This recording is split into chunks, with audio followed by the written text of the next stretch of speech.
네, 나훈아 씨는 가장 기쁘게 이 상황을 받아들일 사람은 북한의 김정은 국무위원장이라고 했습니다. 현재 북한은 러시아의 북한군을 파병해서 전투에 참여시키고 있는데 이번에 우크라이나군에 북한군 2명이 생포됐다고 합니다.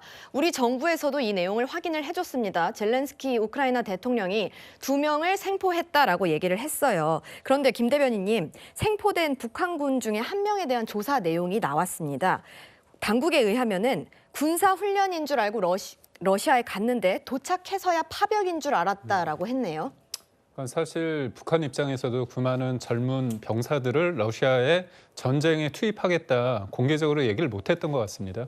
사실상 어떻게 보면 사기를 친 거죠. 근데 이 부분에 있어서 그 황망한 상황이 연출되는 겁니다. 훈련하러 갔는데 옆에 동료들은 죽음으로 되거나 본인은 이제 체포되는 거 아닙니까?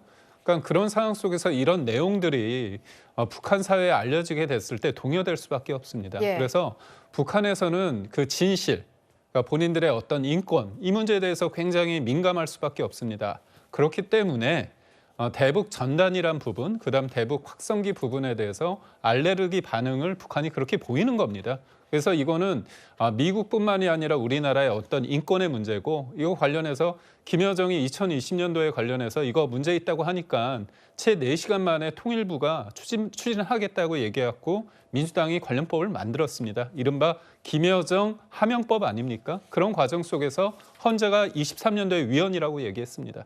근데도 불구하고 이 이른바 대북전단을 방치하고 있다, 살포를 방치하겠다는 이유로 국방부 장관을 또 탄핵하겠다고 얘기를 했습니다. 탄핵안을 운운을 했죠. 그러다 급기야 이번에 어떻게 보면 특검에 외환죄를 넣으면서 또 대북전단을 언급한 겁니다. 결국은 진실, 중요한 어떤 뉴스, 소식 이런 것들이 얼마나 북한 사회에 적확하게 정확하게 들어가느냐에 따라서 북한이 체제가 어떻게 보면 정상화될 수 있는 아주 중요한 기폭제가 될 수 있거든요. 그런 측면에 있어서 안타까움을 금할 수밖에 없습니다.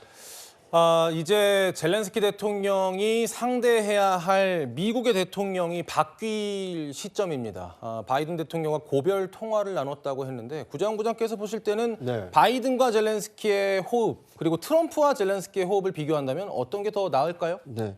저는 어떻게 보면 바이든 대통령은 이 군수물자 지원을 통해서 우크라이나를 간접 지원하지 않았습니까? 그런데 트럼프 대통령의 경우에는 미국 국민이 낸 세금을 다른 나라 전쟁에 쓰는 것을 아마 극구 싫어할 것입니다. 예. 그러다 보면 바이든 정부 때의 막대한 어떤 군수물자 지원이 끊길 가능성이 있고, 그렇게 되면 우크라이나가 러시아와의 전쟁을 지속하기 어려울 가능성이 큽니다. 결국 뭐 어떤 대통령의 의지에 따라서든 이 우크라이나 전쟁이 좀 조기에 마무리가 돼서 북한군의 피해도 좀 최소화될 필요가 있지 않나 하는 생각이 듭니다. 알겠습니다. 나훈아 씨가 북한의 김정은 국무위원장을 언급해서 북한 소식까지 짧게 알아봤습니다.